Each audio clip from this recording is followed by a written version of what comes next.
En la cena mi esposo reveló algo íntimo. El silencio fue devastador.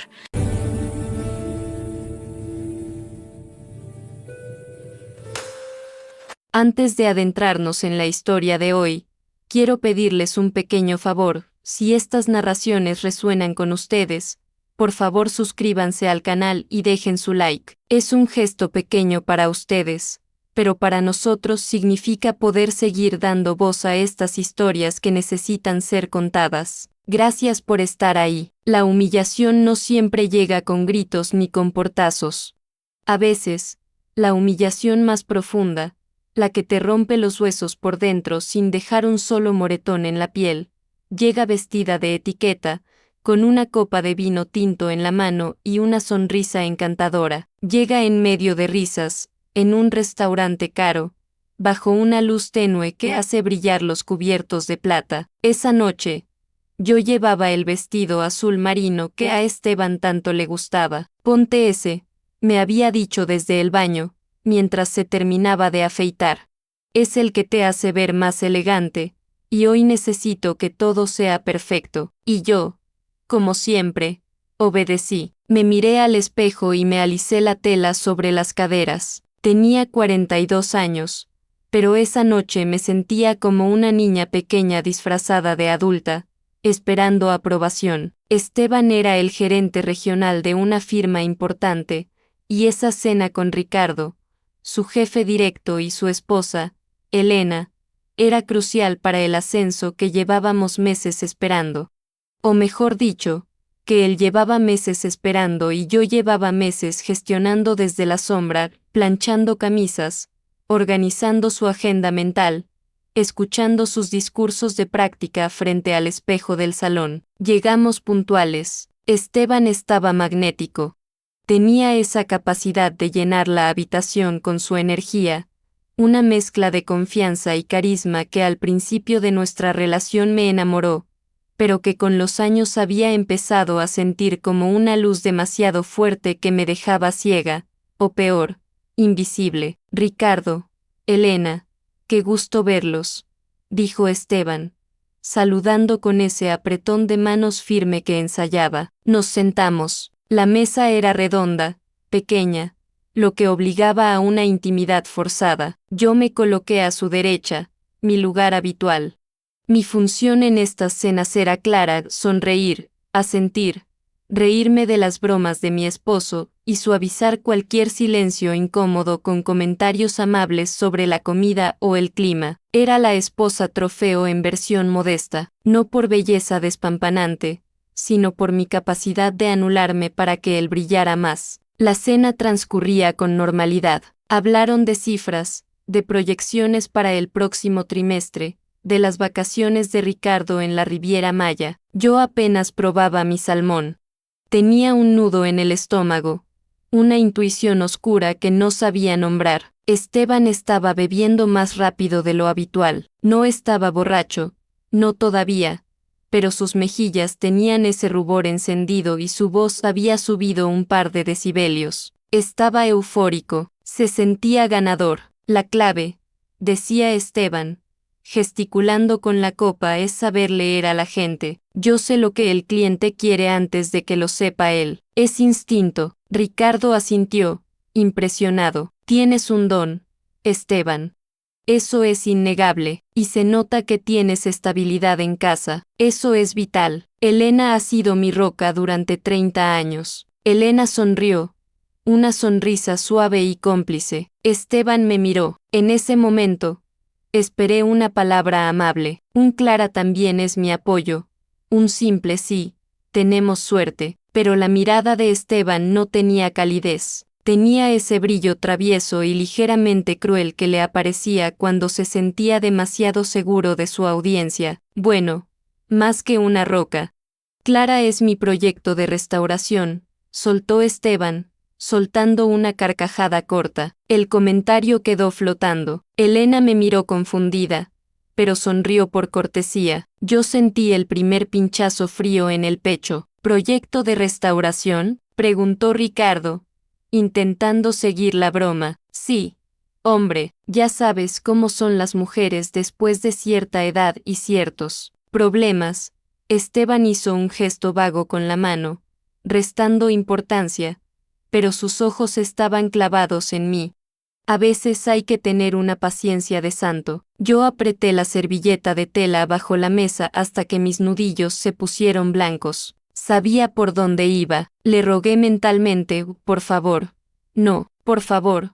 Esteban, cállate. Pero bueno, la queremos igual, ¿no? Continuó él, ignorando mi rigidez. Aunque haya noches que, Esteban, susurré, fue apenas un hilo de voz. Él ni me miró.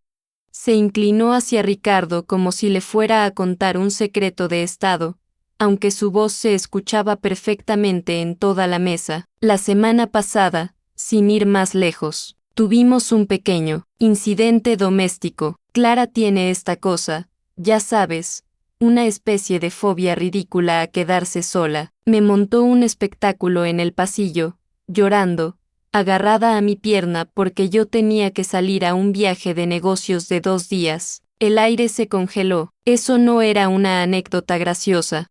Era un momento de crisis de ansiedad que yo había sufrido hacía 10 días, un momento de vulnerabilidad extrema donde le confesé mi terror al abandono tras la muerte de mi madre. Había sido un momento íntimo, sagrado, doloroso. Yo estaba en pijama, sin maquillaje, rota, y él lo estaba contando allí, entre el plato principal y el postre, como si fuera un chiste sobre una mascota malcriada. ¿En serio? Ricardo parecía incómodo, pero Esteban no frenaba. Literalmente.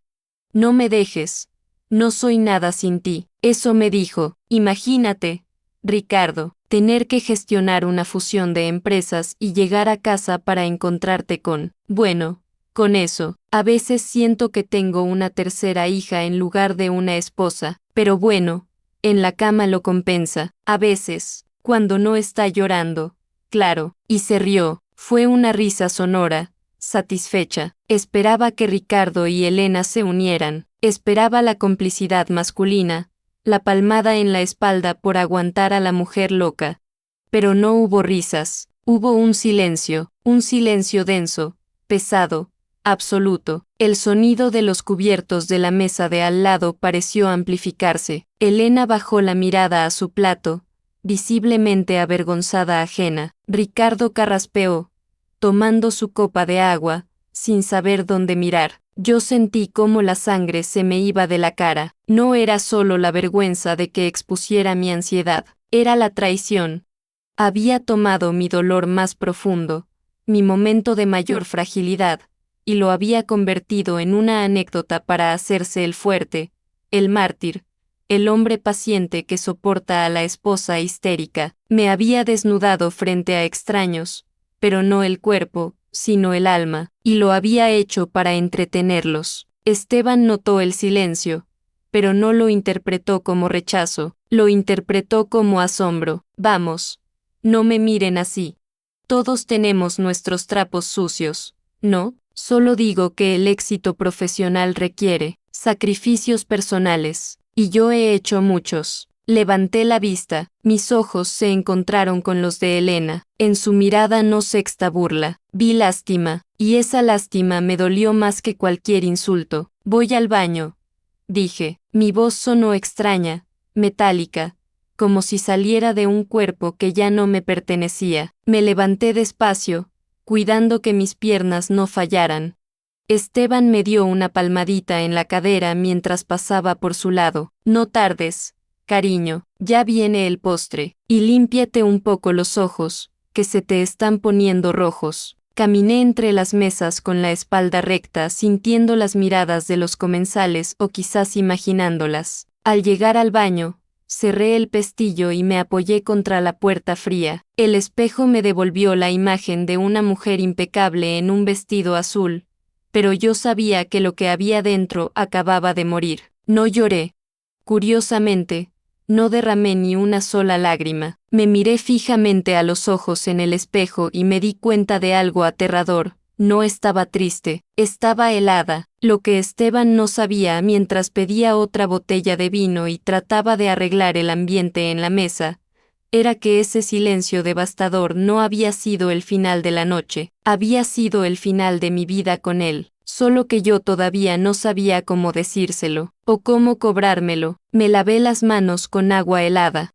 Dejé que el chorro golpeara mis muñecas durante un minuto entero, observando cómo la piel se enrojecía por el frío. Era un truco que mi madre me había enseñado para calmar los nervios, para volver al cuerpo cuando la mente se te escapa. Me retoqué el lápiz labial, no porque quisiera verme bien para Esteban, sino porque necesitaba esa capa de pintura como si fuera una pintura de guerra. Respiré hondo, enderecé los hombros y salí del baño. El regreso a la mesa fue una caminata sobre cristales.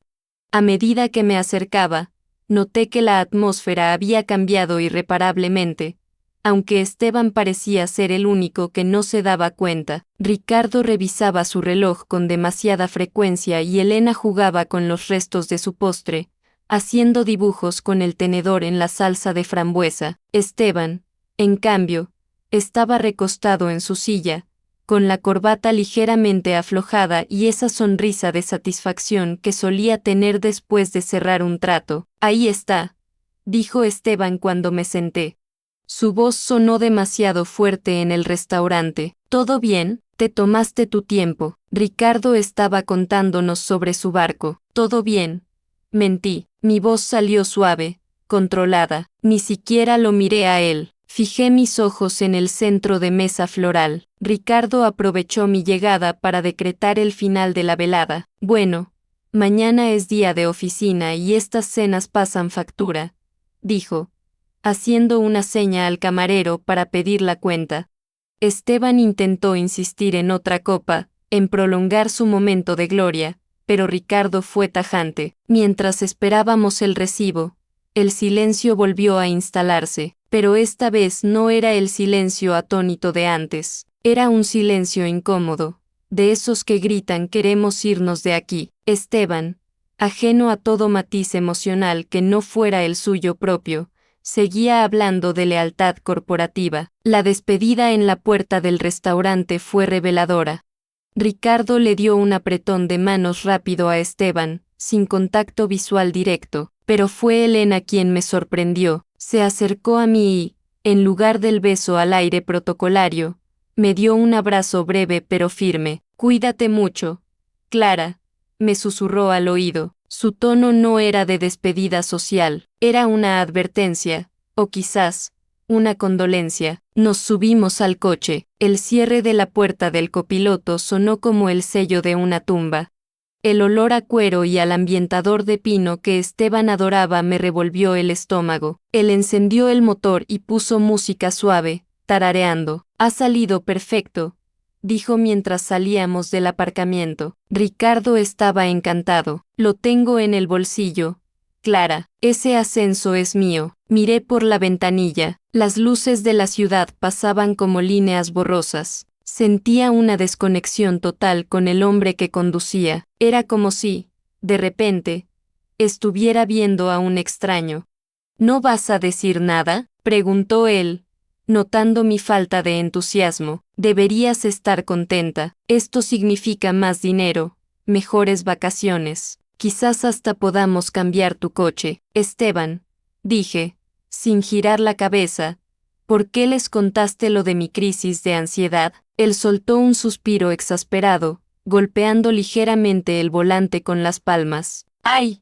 Por favor, Clara, no empieces». Estábamos compartiendo anécdotas. Ricardo habló de la operación de cadera de su mujer. Yo hablé de lo tuyo. Es para crear vínculos. Humaniza. Me ridiculizaste. No seas dramática.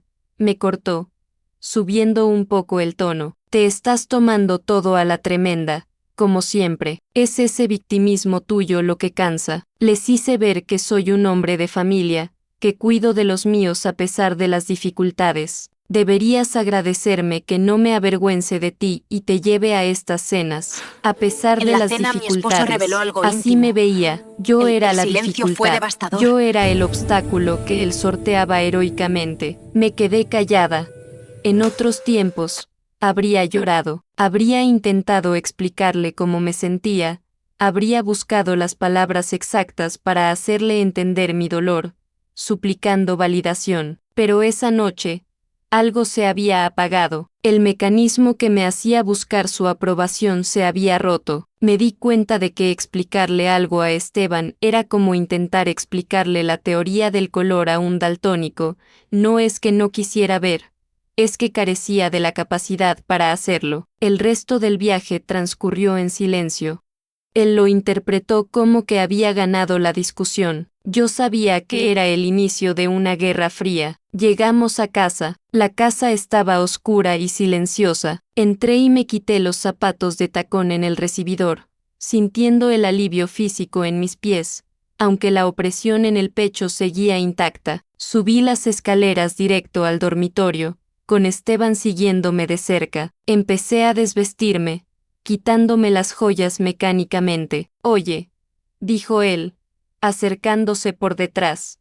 Sentí sus manos en mi cintura y mi cuerpo se tensó involuntariamente. Un rechazo visceral recorrió mi columna. «Ha sido una buena noche, ¿no quieres, ya sabes, celebrar?» El aliento le olía a vino y a tabaco. Me giré despacio y me aparté de su toque con suavidad, pero con firmeza. «No me siento bien, Esteban, me duele la cabeza», él resopló, retirando las manos como si yo quemara. «Claro, el dolor de cabeza, qué predecible.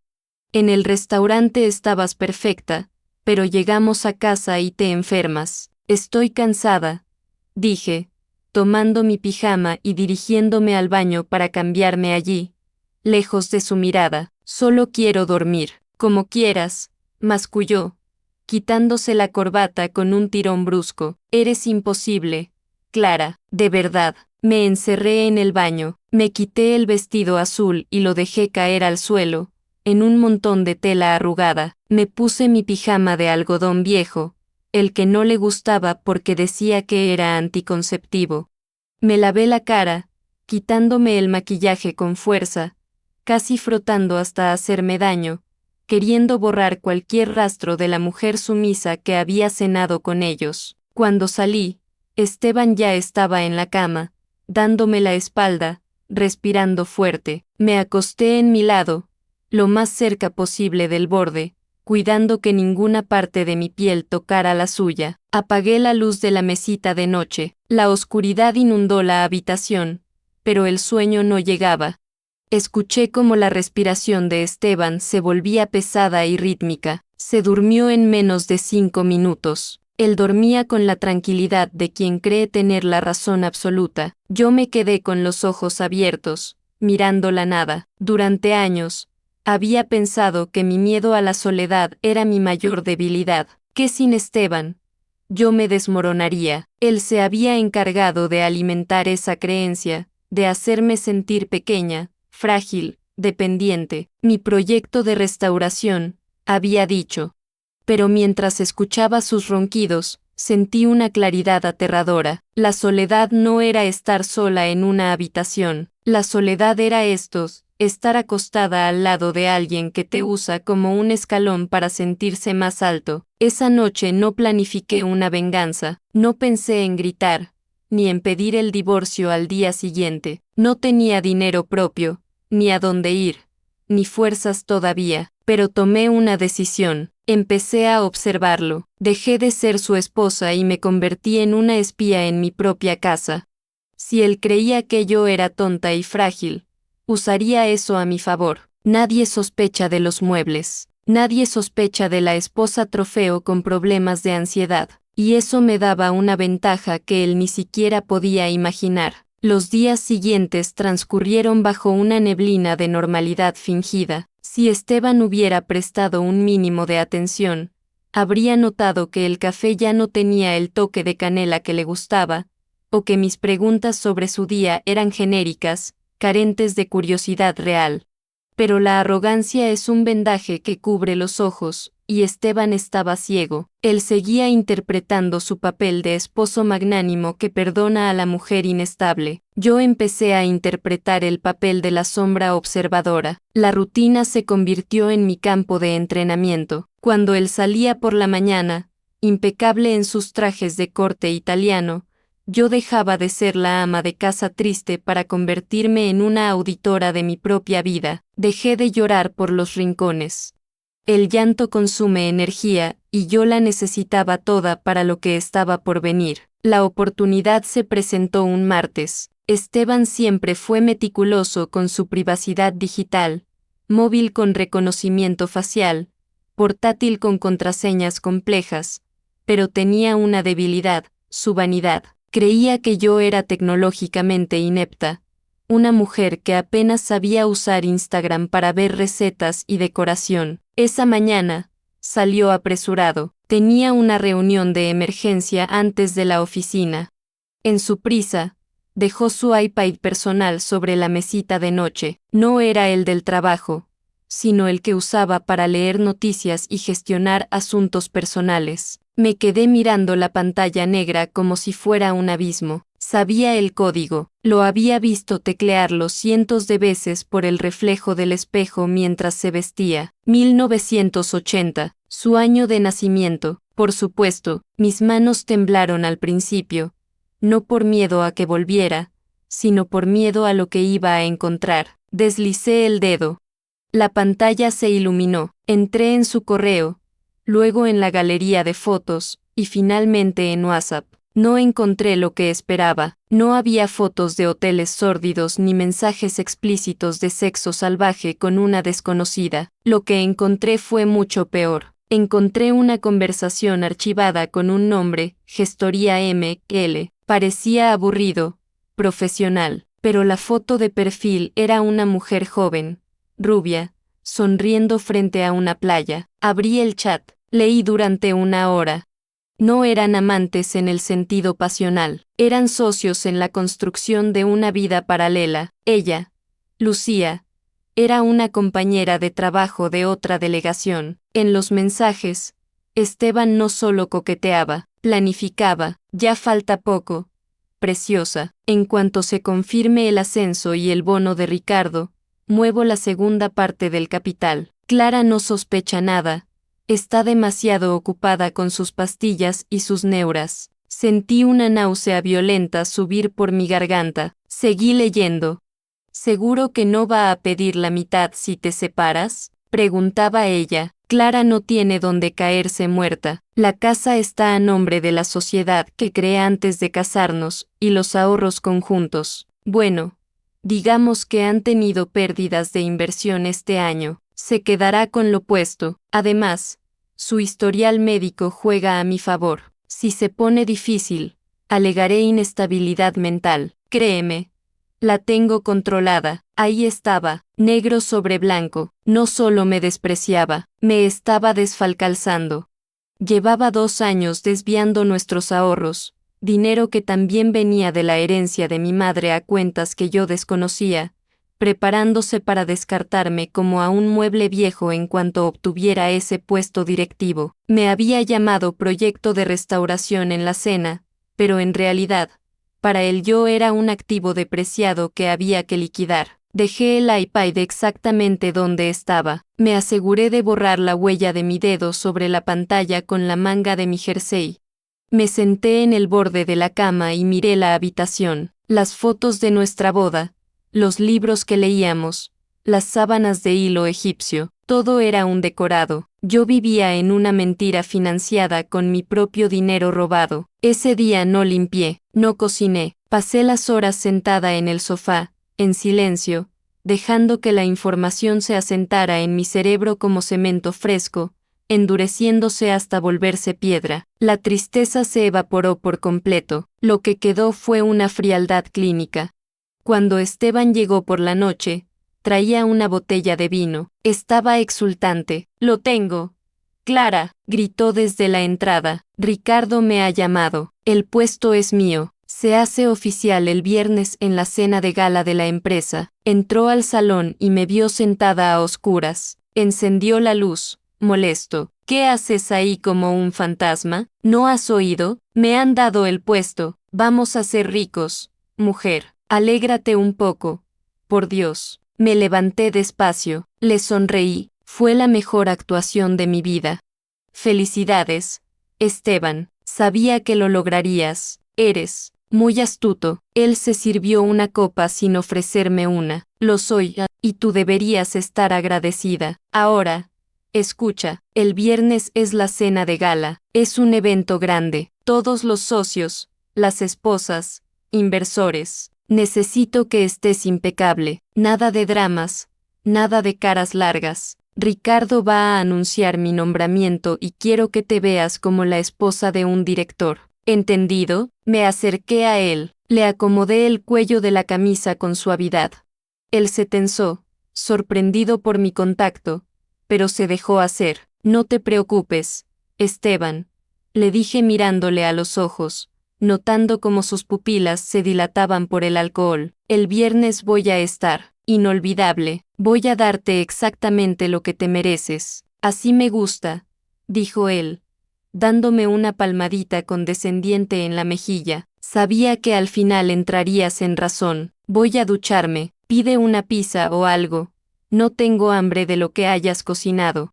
Lo vi subir las escaleras, tan seguro de sí mismo, tan dueño del mundo. No tenía ni idea, no sabía que acababa de invitar a su propio verdugo a la fiesta de su vida. Faltaban 3 días para el viernes. Tenía 3 días para preparar mi discurso, no el que él esperaba, sino el que realmente iba a dar, porque si él quería espectáculo, si él quería usar nuestra intimidad como entretenimiento público, yo iba a elevar la apuesta. Fui a la cocina, tomé el teléfono fijo y marqué un número que había memorizado del iPad esa mañana mientras revisaba sus contactos. Diga, respondió una voz femenina al otro lado. Hola, hablo con Elena, la esposa de Ricardo. Sí, soy yo, Clara. ¿Pasa algo? Te noto extraña. No, Elena, solo quería pedirte un favor para la cena del viernes. Es una sorpresa para Esteban, algo especial. Mientras hablaba, sentí que por primera vez en años, el aire entraba limpio en mis pulmones. El silencio estaba a punto de romperse. El salón de eventos del Hotel Palace olía a lirios frescos y a dinero antiguo. Había al menos 200 personas, hombres en smoking, mujeres con joyas que costaban más que la casa de mis padres. Esteban caminaba entre ellos como si fuera el dueño del lugar, con una mano en mi espalda baja, guiándome como a un trofeo que se ha sacado brillo para la ocasión. Yo llevaba un vestido negro, sobrio, de cuello alto y espalda descubierta. No sonreía. Mantenía una expresión serena, casi estatuesca. Esteban me susurró al oído. Estás tensa. Relájate. Clara, hoy es mi noche. Solo tienes que estar ahí y verte bonita. Lo sé. Respondí sin mirarlo. Es tu gran noche. La cena avanzó entre discursos aburridos y platos minúsculos. Esteban bebía agua. Quería estar lúcido para su momento. Yo bebí 2 copas de vino, saboreando cada sorbo con la calma de quien sabe que es la última cena. Elena estaba sentada 2 mesas más allá, junto a Ricardo. Cruzamos miradas una sola vez. Ella asintió imperceptiblemente y tocó su collar de perlas. Era la señal. Llegó el momento del anuncio. Ricardo subió al estrado, ajustó el micrófono y sonrió a la multitud. Esta noche celebramos el futuro, dijo con su voz potente, y el futuro necesita líderes con visión, pero sobre todo, con integridad. Por eso, me enorgullece anunciar al nuevo director general de operaciones, Esteban Marín. Los aplausos estallaron. Esteban se levantó, radiante. Me besó en la mejilla, un beso seco, teatral, y subió al escenario. Agradeció a la junta, a los inversores, y luego, cometió el error de mencionarme. Y por supuesto, gracias a mi esposa, Clara, mi roca, mi proyecto personal de paciencia, bromeó, y algunos soltaron risitas nerviosas. Ella sabe que detrás de cada gran hombre, hay sacrificios que no se ven. Bajó del estrado entre vítores, volvió a la mesa, eufórico.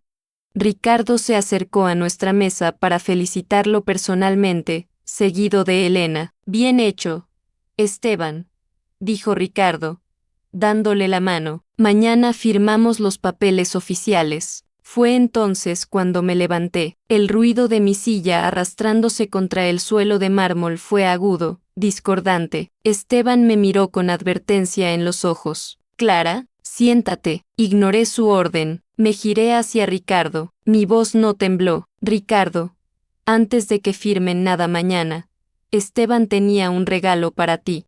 Quería dártelo en privado, pero insistí en que un gesto de transparencia total, como él siempre dice, merecía ser compartido. Esteban frunció el ceño, su sonrisa vacilando. ¿De qué hablas, Clara? No tengo ningún regalo. Saqué de mi bolso de mano un sobre grueso color manila. No era un regalo envuelto, era un expediente. Si lo tienes, cariño, dije, mirándolo con una dulzura que helaba la sangre, son los registros de la gestoría ML. Esos archivos que guardabas con tanto celo en tu iPad personal. Pensé que Ricardo querría ver cómo has estado desviando los fondos de los inversores a cuentas offshore bajo nombres falsos, preparándote para tu retiro anticipado con Lucía. El silencio que cayó sobre la mesa no fue como el del restaurante de la semana anterior. Aquel había sido un silencio de incomodidad social. Este era un silencio nuclear. La cara de Esteban pasó del rojo al gris ceniza en un segundo. Intentó arrebatarme el sobre, pero Ricardo, con un movimiento rápido y autoritario, lo interceptó. ¿Qué es esto, Esteban?, preguntó Ricardo, su voz baja y peligrosa. «Está loca», gritó Esteban, perdiendo la compostura por completo. «Es su ansiedad. Se ha inventado todo. Tiene un brote psicótico.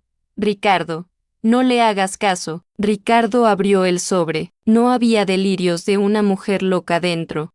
Había capturas de pantalla de chats, números de cuenta, fechas de transferencias y correos electrónicos impresos donde Esteban se burlaba de la inteligencia de Ricardo y detallaba cómo planeaba desfalcar a la empresa antes de dejarme a mí en la calle. Elena se acercó a mi lado y me tomó del brazo, protegiéndome. Ricardo leyó en silencio durante un minuto eterno. Cuando levantó la vista, no miró a Esteban con ira, sino con un asco profundo, profesional y definitivo.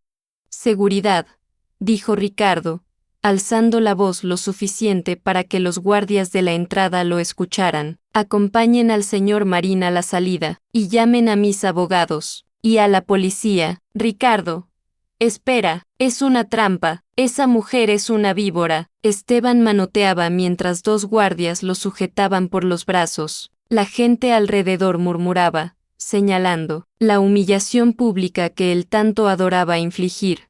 Ahora se la estaba tragando entera. Me miró una última vez antes de que lo arrastraran fuera del salón. Sus ojos estaban desorbitados, llenos de odio y miedo. «No eres nada sin mí, Clara, nada», bramó mientras se lo llevaban. Me quedé de pie, sola en medio del caos. Ricardo me miró, sosteniendo las pruebas que le habían salvado de un desfalco millonario. «Gracias, Clara», murmuró. «Siento mucho». «Todo, no lo sientas», dije suavemente. Él quería ser el centro de atención. Ahora lo es. No me quedé a ver el final de la fiesta.